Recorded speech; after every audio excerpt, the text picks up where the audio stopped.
जय गुरु जी। शुक्राना गुरु जी। ओम नमः शिवाय। शिव जी सदा सहाय। ओम नमः शिवाय। गुरु जी सदा सहाय। संगत जी, गुरु जी का अनंतम अंतम शुक्राना। गुरु जी हम पे अपनी प्यार बड़ी ब्लेसिंग्स यूं ही बनाए रखे। संगत जी, गुरु जी के दर्शन कर लो। संगत जी देखो, गुरु जी के दर्शन इतने प्यारे प्यारे, इतनी चमक होती है ना। देखो संगत जी, मैं आपको एक चीज बताने जा रहा हूँ आज। अगर आपके बगल से, अगल से बगल से कोई भी संगत अगर आपके बगल से गुजरे, और आपको, जब आप गुरु जी का सिमरन करो और आपको वहां से इत्र की खुशबू आती है, बड़ी प्यारी मनमोहक सी खुशबू आती है ना, तो संगत जी आप ये सोचना कि गुरु जी गुजरे, ये मत सोचो कि उसने इत्र लगा रखा हो, नहीं। अगर देखो संगत जी, वो उसने इत्र लगा रखा तो आपके बगल से क्यों गुजरा जब आप गुरु जी के बारे में सोच रहे हो। इसका मतलब ये है कि गुरुजी आपको ये बताना चाहते हैं, मैं तुम्हारे अंग संग ही हूँ। ना चिंता करो, तुम्हारे हर काम को संवारना मेरी जिम्मेवारी है, तुम्हारी हर चीज को संवारना मेरी जिम्मेवारी है। बस तुम क्या करो, नाम जपते सिमरन, नाम जपते सिमरन। संगत जी, रिंकू सिंह जी जो दास जी हैं, जो अमृत वेला करवाते हैं, उन्होंने एक बताया कि वो दो ऐसी महान हस्ती के पास गए जो इंडिया में अंबानी वगैरह की टक्कर के हैं, अमीर लोग हैं। उनका नाम नहीं बताया। तो उन्होंने कहा उनके घर में अखंड पाठ चलते हैं। वो डेली सुबह अमृत वेला करते हैं। जब वो इतने अमीर है, आज भी वो इतने अमीर होने के बाद अमृत वेला करते हैं, पाठ सुनते हैं। तो संगत जी, अभी तो हमारे हमारे तो कष्ट भी खत्म नहीं हुए, हमें तो बुरे कर्म खत्म ही नहीं हुए अभी, और हम अभी से गुरु जी में विश्वास करना छोड़ देंगे। संगत जी देखो, उन्होंने कितना पा लिया। अब माने के आसपास की जो हस्ती है वो कितना पैसों में खेल रही होगी, आप खुद अंदाजा लगाओ। उनके घर में अखंड पाठ चल रहे हैं और हमारे घर में एक 15 मिनट का शिव पुराण का पाठ नहीं सुना जा रहा। और फिर हम क्या कहते हैं, गुरुजी मुझे बंगला दे दो, गुरुजी मुझे गाड़ी दे दो, गुरुजी मेरा काम नहीं बन रहा, गुरुजी मुझे कष्ट आ रहा है, गुरुजी मैं बहुत दुखी हूं। अरे, सिमरन नाम जप करो, सब बाकी गुरुजी पे छोड़ दो। सेवा करो, है सेवा करो संगत जी, सेवा करो, नाम सिमरन करो, मृत वेला करो। यकीनन बता रहा हूं, साल भर लगेगा, 2 साल लगेंगे, ज्यादा से ज्यादा 3 साल लगेंगे, लेकिन उसके बाद दो दो जो आपकी जिंदगी होगी ना, वो ऐसी जिंदगी होगी जिसकी आपने कल्पना भी नहीं करी। क्योंकि गुरु साहब तो सब कुछ देंगे, आप लेने वाले तो बनो। है, गुरु साहब तो सब कुछ देंगे, आप लेने वाले बनो। आप गुरु जी को मजबूर कर दो सब कुछ देने पे। अमृत वेला करो, नाम सिमरन करो, जप करो, क्योंकि ये तो करुणा के सागर हैं। आप जिन इनको मनाओगे, ये आज नहीं मानेंगे, कल नहीं मानेंगे, परसों नहीं मानेंगे, लेकिन बाद में तो मानेंगे ना, क्योंकि ये हमारे गुरु हैं। और गुरु कभी अपने बच्चों को दुखी नहीं देख सकते। जय गुरु जी, शुक्राना गुरु जी। चैनल को सब्सक्राइब करें, बेल आइकन को प्रेस करें, और हर 7 तारीख को गुरु जी के लंगर सेवा में अपना सम्मिलित करें, हमारे साथ कंट्रीब्यूशन करें, क्योंकि लंगर सेवा बहुत ही प्यारी सेवा होती है। संगत जी, हर 7 तारीख को हम करते हैं। जय गुरु जी, शुक्राना गुरु जी। ओम नमः शिवाय। शिव जी सदा साई। ओम नमः शिवाय। गुरु जी सदा साई। जय गुरु जी। जय गुरु जी। आवरण पूजा की विस्तृत विधि तथा उक्त विधि से पूजन की महिमा का वर्णन। अपमन्यु कहते हैं, यदुनन पहले क्रमशः गणेश और कार्तिकेय का गंध आदि शिवा और शिव के दाएं और बाएं भाग में 5 उपचारों द्वारा पूजन करें। फिर इन सब के चारों ओर ईशान से लेकर सदोजान पर्यंत 5 ब्रह्म मूर्तियों का शक्ति सहित क्रमशः पूजन करें। यह प्रथम आवरण में किया जाने वाला पूजन है। उसी आवरण में हृदय आदि 6 अंगों तथा शिव और शिवा का अग्निकोण से लेकर पूर्व दिशा पर्यंत 8 दिशाओं में क्रमशः पूजन करें। वही वामा आदि शक्तियों के साथ वाम आदि 8 रुद्रों की पूर्वादि दिशाओं में क्रमशः पूजा करें। यह पूजन वैकल्पिक है यदुनन, यह मैंने तुमसे प्रथम आवरण का वर्णन किया है। अब प्रेम पूर्वक दूसरे आवरण का वर्णन किया जाता है। श्रद्धा पूर्वक सुनो। पूर्व दिशा वाले दल में अनंत का और उनके वाम भाग में उनकी शक्ति का पूजन करें। दक्षिण दिशा वाले दल में शक्ति सहित सूक्ष्म देव की पूजा करें।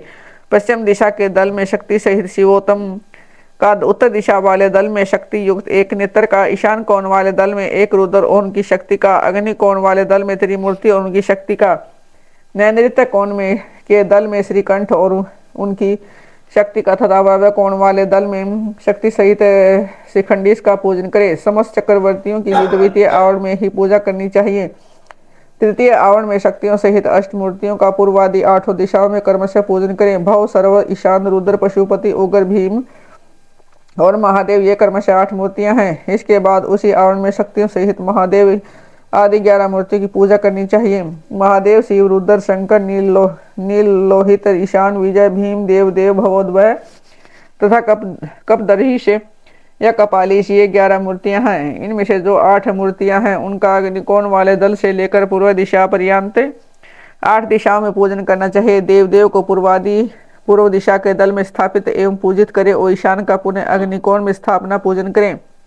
फिर इन दोनों के बीच में भोवद्वार की पूजा करें। उन्हीं के बाद कपाल या कपर्दीश का स्थापन पूजन करना चाहिए। यह तृतीय आवरण में फिर वृषभराज का पूर्व में, नंदी का दक्षिण में, महाकाल का उत्तर में, शास्ता का अग्निकोण के दल में, मातृकाओं का दक्षिण दिशा के दल में, गणेश जी का नैऋत्य कोण के दल में, कार्तिकेय का पश्चिम दल में, ज्येष्ठा का वायव्य कोण में के दल में, गौरी का उत्तर दल में, चंड का ईशान कोण में तथा शास्ता एवं नंदीश्वर के बीच में मुनिंदर वृषभ का यजन करें। महाकाल के उत्तर भाग में पिंगल का शास्ता और मातृकाओं के बीच में भृगीश्वर का मातृकाओं था। गणेश जी के बीच में वीरभद्र का सकंद और गणेश जी के बीच में सरस्वती देवी का ज्येष्ठा और कार्तिकेय के बीच में शिव चरणों की अर्चना करने वाली श्री देवी का ज्येष्ठा और गणाम्बा के बीच में माँ मोटी की पूजा करें। गणाम्बा और चंड के बीच में दुर्गा देवी की पूजा करें। इसी आवरण में पुनः शिव के अनुचर वर्ग की पूजा करें। इस अनुचर वर्ग में रुद्रगण, प्रथम गण और भूतगण आते हैं। इन सब के विविध रूप हैं और ये सब के सब अपनी शक्तियों के साथ हैं। इनके बाद एकाग्र हो शिवा के सखी वर्ग का भी ध्यान एवं पूजन करना चाहिए। इस प्रकार तृतीय आवरण देवताओं का विस्तार पूर्वक पूजन हो जाने पर उसके बाह्य भाग में चतुर्थ आवरण का चिंतन एवं पूजन करें। पूर्व दल में सूर्य का, दक्षिण दल में चतुर्मुख ब्रह्मा का, पश्चिम दल में रुद्र का और उत्तर दिशा के दल में भगवान विष्णु का पूजन करें। इन चारों देवताओं के भी पृथक पृथक आवरण हैं। इनके प्रथम आवरण में 6 अंगों तथा दीप्ता आदि शक्तियों की पूजा करनी चाहिए। दीप्ता, सूक्ष्मा, जया, भद्रा, विभूति, विमला, अमोघा और विधुता इनकी क्रमशः पूर्व आदि 8 दिशाओं में स्थिति है। द्वितीय आवरण में पूर्व से लेकर उत्तर तक क्रमशः 4 मूर्तियों की और उसके बाद उनकी शक्तियों की पूजा करें। आदित्य, भास्कर, भानु और रवि ये 4 मूर्तियां क्रमशः पूर्वादि 4 दिशा में पूजनीय हैं। तत्पश्चात अर्क, ब्रह्मा, रुद्र तथा विष्णु ये 4 मूर्तियां भी पूर्वादि दिशा में पूजनीय हैं। पूर्व दिशा में विस्तरा, दक्षिण दिशा में सूत्रा और पश्चिम दिशा में बोधिनी और उत्तर दिशा में अपाय यानी की पूजा करें। ईशान कोण में उषा की, अग्निकोण में प्रभा की, नैऋत्य कोण में प्रज्ञा की और वायव्य कोण में संध्या की पूजा करें। इस तरह द्वितीय आवरण में इन सब की स्थापना करके विधिवत पूजा करनी चाहिए। तृतीय आवरण में सोम, मंगल, बुद्धिमानों में श्रेष्ठ बुध, विशाल बुद्धि, बृहस्पति, तेजो निधि, शुक्र, शनिश्चर तथा धूम्र वर्ण वाले भयंकर राहु केतु का पूर्वादि दिशा में पूजन करें तथा द्वितीय आवरण में 12 आदित्यों की पूजा करनी चाहिए और तृतीय आवरण में 12 राशियों की, उसके बाह्य भाग में 7 गणों की सब और पूजा करनी चाहिए। ऋषियों, देवताओं, गंधर्वों, नागों, अप्सराओं, ग्रामीणियों, यक्षों, यातनों, 7 छंदोमय अश्वों तथा वालखिलियों का पूजन करें। इस तरह तृतीय आवरण में सूर्यदेव का पूजन करने के पश्चात इन आवरणों सहित ब्रह्मा जी का पूजन करें। पूर्व दिशा में हिरण्यगर्भ का, दक्षिण में विराट का और पश्चिम दिशा में काल का और उत्तर दिशा में पुरुष का पूजन करें। हिरण्यगर्भ नामक जो पहले ब्रह्मा है उनकी अंग कांति कमल के समान है। काल जन्म से ही अंजन के समान काले हैं और पुरुष स्फटिक मणि के समान निर्मल है। त्रिगुण, राजस, तामस तथा सात्विक ये चारों भी पूर्वादि दिशा के क्रमशः प्रथम आवरण में स्थित हैं। द्वितीय आवरण में पूर्वादि दिशाओं के दलों में क्रमशः सनंत कुमार, सनक, सनंदन और सनातन का पूजन करना चाहिए। तत्पश्चात तीसरे आवरण में 11 प्रजापतियों की पूजा करें। उनमें से प्रथम 8 का तो पूर्व आदि 8 दिशा में पूजन करें। फिर शेष 3 का पूर्व आदि के क्रमशः अर्थात पूर्व, दक्षिण एवं पश्चिम स्थापन पूजन करें। दक्ष, रुचि, भृगु, मृचि, अंगिरा, पुलस्त्य, पुलह, कीर्तु, अत्रि, केशव और वशिष्ठ ये 11 विख्यात प्रजापति हैं। इनके साथ इनकी पत्नियों का भी क्रमशः पूजन करना चाहिए। प्रस्तुति, आकुति, ख्याति, संभूति, धरती, समृति, अक्षमा, संतति, अनसुया, देव माता, अदिति तथा अरुंधति ये सभी ऋषि पत्नियां पतिव्रता, सदाशिव, पूजन परायणा, कांतिमती और प्रिय दर्शना परम सुंदरी हैं। अथवा परम आवरणों में 4 वेदों का पूजन करें। फिर द्वितीय आवरण में इतिहास पुराणों की अर्चना करें तथा तृतीय आवरण में धर्मशास्त्र सहित संपूर्ण वैदिक विद्याओं का सब और पूजन करना चाहिए। 4 वेदों को पूर्वादि 4 दिशाओं में पूजना चाहिए। अन्य ग्रंथों को अपनी रुचि के अनुसार 8 या 4 भागों में बांटकर सब और उनकी पूजा करनी चाहिए। इस प्रकार दक्षिण में 3 आवरणों से युक्त ब्रह्मा जी की पूजा करके पश्चिम में आवरण सहित रुद्र का पूजन करें। ईशान आदि 5 ब्रह्म और हृदय आदि 6 अंगों को रुद्र देव का प्रथम आवरण कहा गया है। द्वितीय आवरण विधिवेश्वरमय है। तृतीय आवरण में भेद है, अतः उसका वर्णन किया जाता है। उस आवरण में पूर्वादि दिशाओं के क्रमशः त्रिगुण आदि 4 मूर्तियों की पूजा करनी चाहिए। पूर्व दिशा में पूर्ण रूप शिव नामक महादेव पूजित होते हैं। उनकी त्रिगुण संज्ञा है क्योंकि ये त्रिगुणात्मक जगत के आश्रय हैं। दक्षिणी दिशा में राजस पुरुष के नाम से प्रसिद्ध सृष्टिकर्ता ब्रह्मा का पूजन किया जाता है, वे भव कहलाते हैं। पश्चिम दिशा में तामस पुरुष अग्नि की पूजा की जाती है, इन्हीं को संहारकारी कहा गया है। उत्तर दिशा में सात्विक पुरुष सुखदायक विष्णु का पूजन किया जाता है, यही विश्व पालक मेरुड है। इस प्रकार पश्चिम भाग में शंभु के शिव रूप का है, शिव रूप का जो 25 तत्वों का साक्षी 26वां तत्व रूप है, पूजन करके उत्तर दिशा में भगवान विष्णु का पूजन करना चाहिए। इनके प्रथम आवरण में वासुदेव को, पूर्व में अनिरुद्ध को, दक्षिण में प्रद्युम्न को, पश्चिम में और संकर्षण को उत्तर में स्थापित करके उनकी पूजा करनी चाहिए। यह प्रथम आवरण को बताया गया है। अब द्वितीय शुभ आवरण बताया जाता है। मत्स्य, कूर्म, वराह, नरसिंह, वामन तीनों में से एक राम, आप श्री कृष्ण और है गरीब, ये द्वितीय आवरण में पूजित होते हैं। तृतीय आवरण में पूर्व भाग में चक्र की पूजा करें, दक्षिण भाग में कहीं भी प्रतिहत न होने वाले नारायण अस्त्र का यजन करें, पश्चिम में 5 जन्य का और उत्तर में सर्ग धनुष की पूजा करें। इस प्रकार 3 आवरणों से युक्त साक्षात विश्व नामक परम हरि माँ विष्णु की जो सदा सर्वत्र व्यापक है मूर्ति में भावना करके पूजा करें। इस तरह विष्णु के वह कर्म से 4 मूर्तियों का पूजन करके कर्म से उनकी 4 शक्तियों का पूजन करें। प्रभा का अग्निकोण में, सरस्वती का नैऋत्य कोण में और गणामी अंबिका का वायव्य कोण में तथा लक्ष्मी का ईशान कोण में पूजन करें। इसी प्रकार भानु आदि मूर्तियों और उनकी शक्तियों का पूजन करके उसी आवरण में लोकेश्वर की पूजा करें। उनके नाम हैं इस प्रकार हैं: इंद्र, अग्नि, यम, निरति, वरुण, वायु, सोम, कुबेर तथा ईशान। इस प्रकार चौथे आवरण की विधि पूर्वक पूजा संपन्न करके बाह्य भाग में महेश्वर के आयुधों की अर्चना करें। ईशान कोण में तेजस्वी त्रिशूल की, पूर्व दिशा में वज्र की, अग्नि कोण में परशु की, दक्षिण में बाण की, नैऋत्य कोण में खड़ग की, पश्चिम में पास की, वायव्य कोण में अंकुश की और उत्तर दिशा में पिनाक की पूजा करें।